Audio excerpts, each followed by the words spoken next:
Bonjour les parents, bonjour les enfants. J'ai vu que beaucoup de parents essayaient de faire travailler l'écriture à la maison.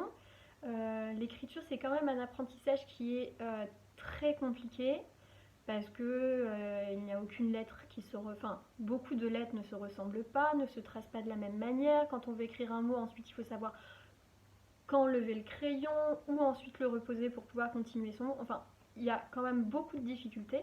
Donc j'espère que cette vidéo vous aidera à travailler avec votre enfant en lui donnant des choses qui ne sont pas trop difficiles et pas trop faciles non plus, pour qu'à chaque fois ce soit juste un tout petit peu plus compliqué qu'avant, et donc qu'il puisse être en situation d'apprentissage mais pas en situation de difficulté.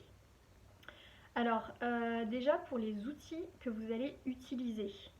En classe, on utilise 3 outils différents. Quand on découvre quelque chose qui est nouveau, une nouvelle lettre par exemple, ou un mot, on va utiliser, nous on utilise de la semoule en classe, donc moi j'en ai pas, j'ai utilisé de la farine, j'ai pris une barquette, enfin le couvercle d'une boîte à chaussures, j'ai mis un fond bleu dedans, que j'ai collé une feuille de couleur, et j'ai mis de la farine, mais vous pouvez utiliser de la semoule très très fine. Le but est que quand on va apprendre à tracer une nouvelle lettre, il ne faut pas que la tenue du crayon soit une difficulté en plus. Donc on va tracer juste avec le doigt. Donc l'avantage de ce support, de la farine ou de la semoule, c'est qu'on peut tracer. Bon là on voit pas, bon, là j'ai tracé n'importe quoi.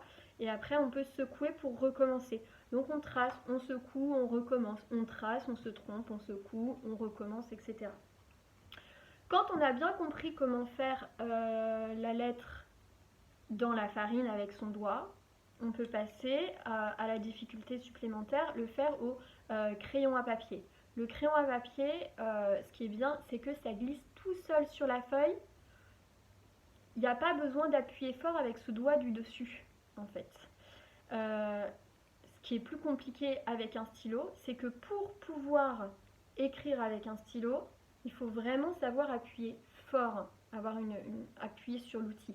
Donc d'abord, on va faire avec le crayon qui laisse une marque sur le papier sans qu'on ait à appuyer, et c'est seulement après qu'on peut utiliser cet outil qui est quand même plus difficile.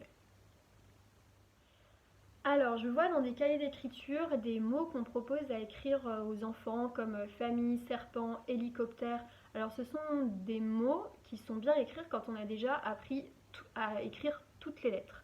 Pour l'instant, nous, on n'a pas encore appris à écrire toutes les lettres, et du coup, pour les enfants, écrire famille, serpent, hélicoptère, ce sont des mots vraiment bien trop compliqués pour eux.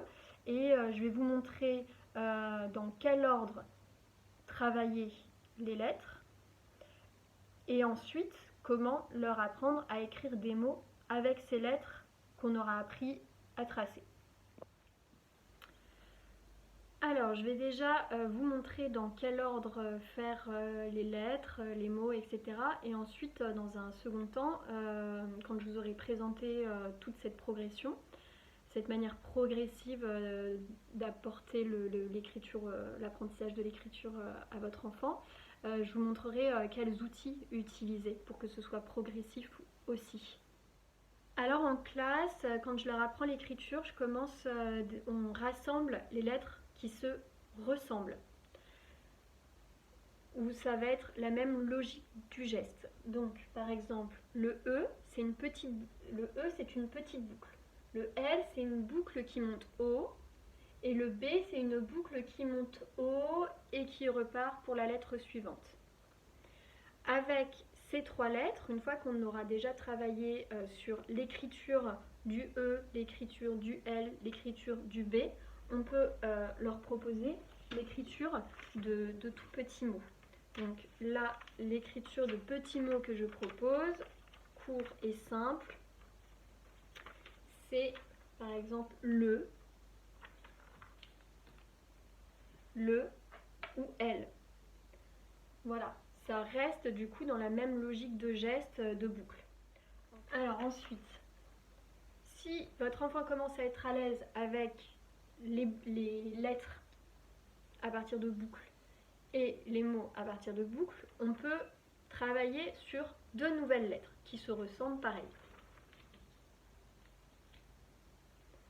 On a la lettre C et on a la lettre O.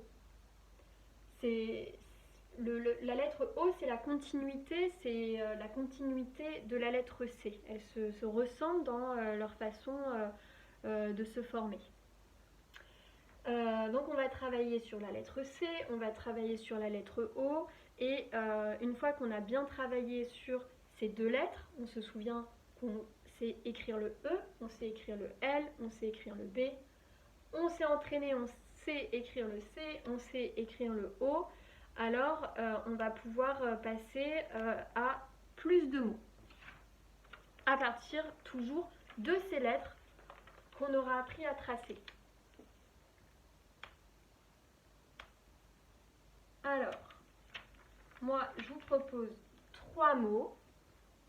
On a le mot clé, vous voyez, on a vu le C, on a vu le L, on a vu le E. Voilà. Et donc, quand on travaille sur un mot comme ça, l'enfant il va devoir s'entraîner à tracer tout le mot sans lever le crayon. On a appris à tracer, à écrire les lettres seul. Du coup, c'est aussi une difficulté supplémentaire pour votre enfant de ne pas se dire je trace le C. Après, comment je trace le L déjà? Voilà. Ah oui, c'est comme ça. Comment je trace le E déjà et reprendre là où il en était. Vraiment essayer, ça va demander de l'entraînement, mais de lever le crayon seulement quand c'est nécessaire, quand c'est utile, quand il le faut pour continuer à écrire le mot. Donc il y a le mot clé, il y a le mot colle et il y a le mot bol. Vous devez voir, j'ai utilisé du bleu foncé et du bleu clair, c'est pour montrer, mettre en évidence que par exemple pour le mot clé, à part pour l'accent, on ne va pas lever le crayon. À chaque fois que je levais le crayon, je changeais de couleur. Le mot colle, si on voit, je trace la lettre C et là je vais être obligée de lever mon crayon pour aller chercher, pour écrire la lettre O et continuer à tracer le mot et là sans lever mon crayon. Donc le mot clé, le mot colle et le mot bol. Il n'y a pas de piège parce que ces 3 mots sont écrits seulement à partir des lettres qu'on a vues tout d'abord et des lettres qu'on a vues ensuite.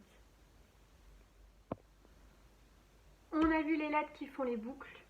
Quand on a vu les lettres C et O, donc le C qui fait comme un rond qu'on ne termine pas, le O qui est comme un rond qu'on termine, on va voir les lettres A, Q et D. Pourquoi? Parce que ça reprend exactement la même forme, enfin le même tracé que la lettre C. Pareil pour le Q et pareil pour le D. Donc là, pareil, j'ai utilisé 2 couleurs différentes pour que vous ayez à comprendre que c'est ce qu'on va expliquer à l'enfant quand on va l'aider, c'est à comprendre son geste.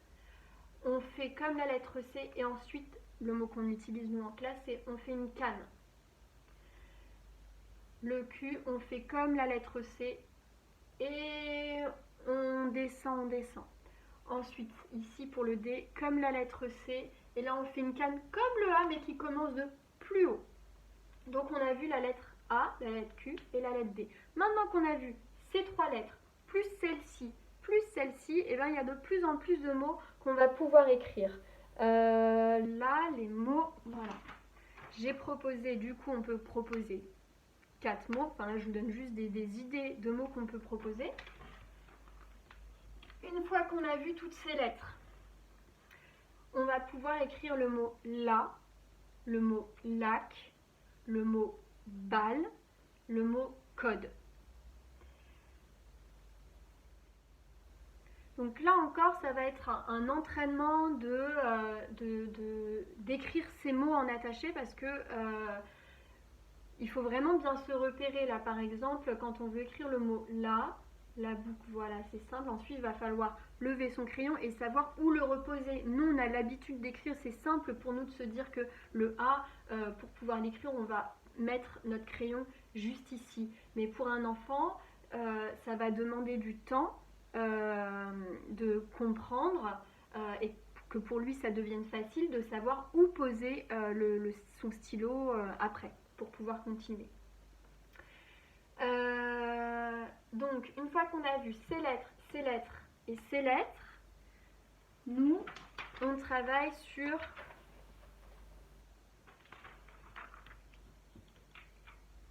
ces lettres. Sur la lettre N et la lettre M, elles se ressemblent parce que il va falloir savoir faire des ponts. On monte, on descend, on remonte sur le même trait et on redescend sans lever l'outil qui permet d'écrire, que ce soit le doigt, le stylo, le crayon. Pareil là, on monte, on tourne, on remonte sur le même trait, on tourne, on descend, on remonte sur le même trait, on tourne et on finit avec le mot qu'on utilise nous, c'est une canne. Et pareil du coup avec ces lettres, maintenant qu'on a vu le E, le L, le B, le C, le O, A, Q, D, le N et le M, il y a de plus en plus de mots qu'on peut écrire. Alors, je vais vous proposer 4 mots à partir de ces lettres. D'abord un mot très court, ma. Et puis ça nous arrange bien parce que après on va pouvoir reprendre ce petit mot ma pour écrire maman. Une fois qu'on a fini avec ces deux mots, on peut proposer Adam, qui est un prénom, le prénom d'un enfant de la classe. Et encore un autre prénom d'un enfant de la classe, c'est Adem. Ensuite, pour finir, je proposerai les lettres I, T, U. Pourquoi on les travaille ensemble? Parce qu'elles demandent de faire le même geste. C'est pour ça donc qu'on les rassemble, comme les autres. Bien expliquer à l'enfant, quand il va essayer de tracer la lettre, de lui montrer, de montrer avec lui que ça monte et on redescend au même endroit. Ça monte verticalement et on fait le point. On monte verticalement mais beaucoup plus haut que le I et on redescend sur le même trait qu'on avait déjà commencé. Et là on lève le crayon, on fait la barre du T. Et là pareil, on monte mais pas aussi haut que le T, on monte aussi haut que pour la lettre I. On va monter, descendre sur le même trait, faire un petit pont à l'envers, monter et descendre sur le même trait. Donc une fois qu'on a vu les lettres I, T, U, on a vu déjà le E, le L, le B, le C, le O, le A, le Q, le D, le N, le M, le I, le T et le U. Alors par exemple ce qu'on peut écrire comme mot nouveau à partir de ces lettres, ça va être par exemple île ou île de l'île paradisiaque, voilà. Le mot une, et donc là si on met ensemble on peut écrire une île, et le mot tu par exemple. Maintenant il me semble très important d'insister sur le temps que ça prend. Il y a des enfants qui vont comprendre tout de suite très vite et qui vont pouvoir avancer très rapidement. Mais il ne faut pas penser là que tout ce que je viens de vous expliquer, vous allez pouvoir le faire en une semaine ou une journée. Voilà. Il faut que ce soit très progressif, que l'enfant prenne son temps pour s'entraîner. Je vais vous expliquer comment il peut s'entraîner. Et moi, je vous dirais de travailler un ensemble de lettres. Par exemple, je vous avais expliqué E, L et B. Ben, par exemple, ça va prendre une semaine où il va falloir le faire 20 minutes tous les jours, par exemple. Après, la semaine prochaine, vous pourrez faire d'autres lettres. Par exemple, si on reprend l'ordre, ça va être C et O. Et retravailler du coup les lettres E, L, B qu'on avait faites avant, plus les lettres C et O, et ça encore pendant une semaine, tous les jours, 20 minutes. Les enfants ont vraiment besoin de temps pour s'entraîner, pour réussir. Là, c'est quelque chose de difficile qu'on leur demande, et du coup, il faut surtout faire attention à ne pas aller trop vite.